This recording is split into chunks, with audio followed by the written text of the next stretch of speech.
আসসালামু আলাইকুম রহমতুল্লাহ।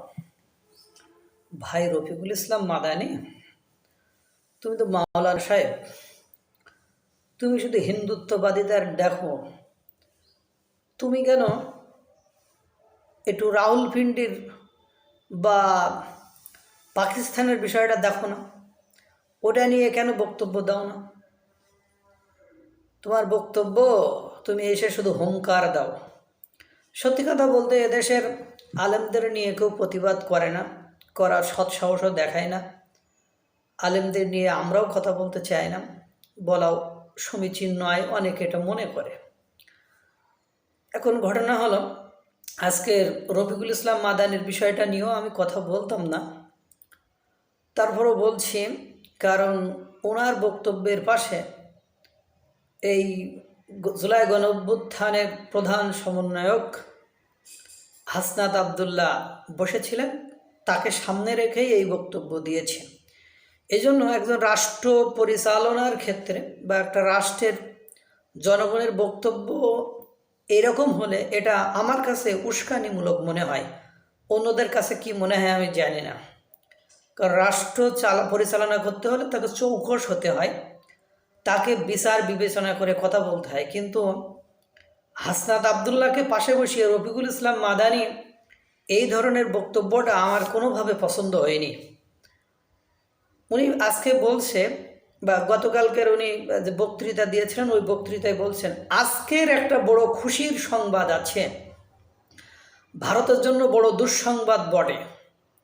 নেত্রকোনার কৃতি সন্তান Lutfuzzaman Babar, we are looking for শত্রুস, বের হয়ে গেছে। নেত্রকোনার লৌহমানব সাহস আছে, 10 ট্রাক আর 20 ট্রাক লাগে, আমরা আনবো ইনশাল্লাহ ভারতকে সাহায্য করার জন্য। এই যে ভাই, এইটুকু কথা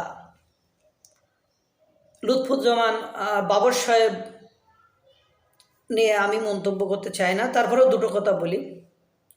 প্রত্যেকটার একটা হিসাব কিতাব আছে। উনি যে 10 ট্রাক নিয়ে এসেছিলেন কাকে সাহায্য করার জন্য, আপনার বক্তব্য রফিকুল ইসলাম মাদানির বক্তব্য অনুযায়ী ভারতকে সাহায্য করে, উনি তো সেটাই বলছেন ওয়াজ মাহফিলে, ভারতকে সাহায্য করার জন্য।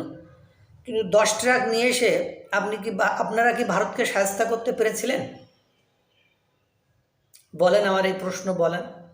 আপনার এই বক্তব্য যে একটা জাতির জন্য উস্কানিমূলক, একটা জাতিকে বা আপনার অনুসারী যারা বা আপনার বক্তব্য যারা শোনে, আপনার যারা সাগরেদ, তারা এই বক্তব্য দ্বারা তারা শুধু আপনারটুকুই শুনছে, ওর এগেনস্টে যে কোনো কথা থাকতে পারে বা ওর এগেনস্টে যে কোনো যুক্তি থাকতে পারে, এটা তো ওরা কখনো ভাবে না। কারণ আমরা বাংলাদেশে এমন একটা গ্রুপ বা এমন একটা জাতি যেটা আমাদের সপক্ষের লোকের সকল কথাই আমার কাছে মধুর মনে হয়, ওইটার বিপক্ষে আমরা কখনো বলতে চাই না, বা ওইটার বিপক্ষে যে কী যুক্তি আছে বা কী তর্ক আছে এইটা আমরা বুঝতে চাই না। এই লুৎফুজ্জামান বাবর সাহেব আপনার বক্তব্য অনুযায়ী ভারতকে স্বাস্থ্য করার জন্য বা হিন্দুত্ববাদীরা যাতে বাংলাদেশে দখল না করে তাদেরকে স্বাস্থ্য করার জন্য আপনারা 10 ট্রাক কেন 20 ট্রাকও নিয়ে আসবেন। তা লুৎফুজ্জামান বাবর সাহেব আগেই তো খুব পাওয়ারফুল ছিলেন, আগেই পাওয়ারফুল থাকার পরেও উনি কি পেরেছিলেন সেই ভারত আর আমেরিকা থেকে বাংলাদেশকে রক্ষা করতে?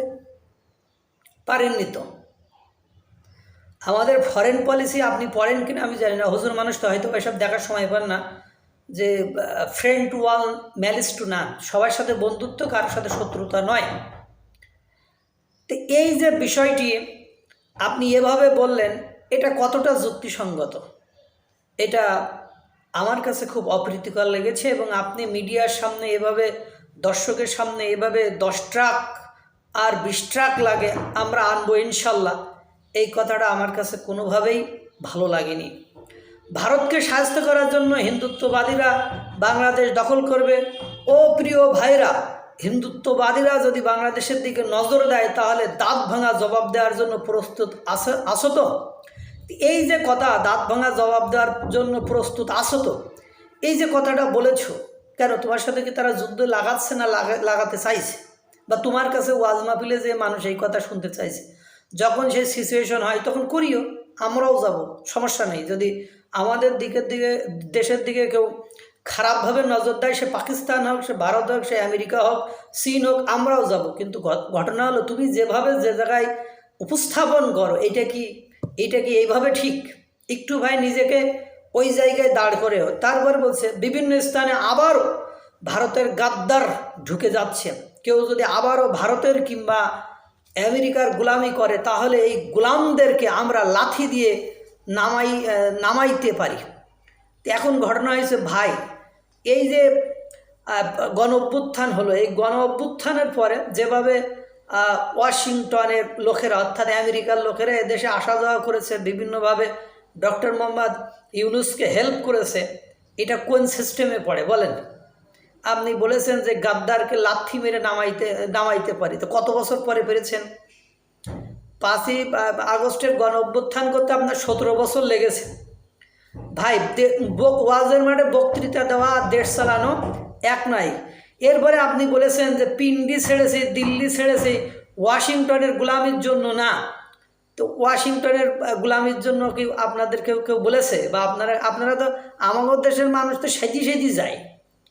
তারপরে বিপ্লব ধরে রাখা, বিপ্লব করাছে আরও কঠিন। হাসনাত আবদুল্লাহকে উদ্দেশ্য করে আপনি একথা বলেছেন। এখন আমার একটা প্রশ্ন করে ভাই, এই যে এখন এই তো তুমি তো ভালো মতোই জানো যে বাংলাদেশের পাকিস্তানে মুক্তিযুদ্ধের সময় কি অপূরণীয় ক্ষতি করেছে। ধর্ষণ থেকে শুরু করে এমন কোনো নিকৃষ্ট কাজ নেই যে পাকিস্তানিরা এদেশে করেনি।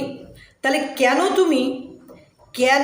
তুমি ওই এই 5ই আগস্টের পরে যে সরকার এসেছে, এই সরকার একেবারে উঠে পড়ে লেগেছে পাকিস্তানের সাথে সব ধরনের সম্পর্ক করতে, পাকিস্তানের সাথে লেনদেন, কারণ বিশ্বের আর কোনো দেশ নেই, সে দেশের সাথে করলেও তো হতো। তুমি তো সে বিষয়ে কথা বলো না যে তারা আমাদের কাছে আমাদের একবার প্রতারণা করেছে। মুক্তিযুদ্ধের সময় অর্থনৈতিক, সামাজিক, রাজনৈতিক, সাংস্কৃতিক প্রত্যেকটা দিক থেকে তারা আমাদের নিপীড়ন, নির্যাতন, অত্যাচার করেছে।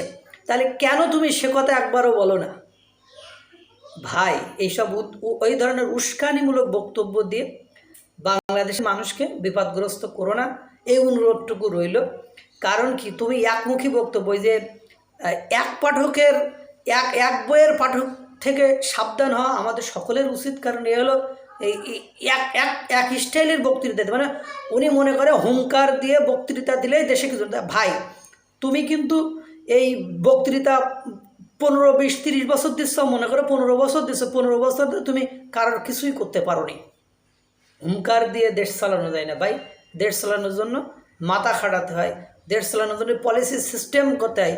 তুমি বিশ্বনবী সাল্লাল্লাহু আলাইহি ওয়াসাল্লামের রাষ্ট্র পরিচালনা, রাষ্ট্র ক্ষমতা আসার আগের স্টাইলগুলো একটু পড়ে নিও ভাই। মাওলানা মানুষ, আমি অবহেলা করতেছি না, কিন্তু একটু পড়িও। এইভাবে উস্কানিমূলক বক্তব্য দিয়ে জাতিকে বিভ্রান্ত করে, জাতিকে বিপদগামী করে আরও মানুষ মারার পরিকল্পনা করো না।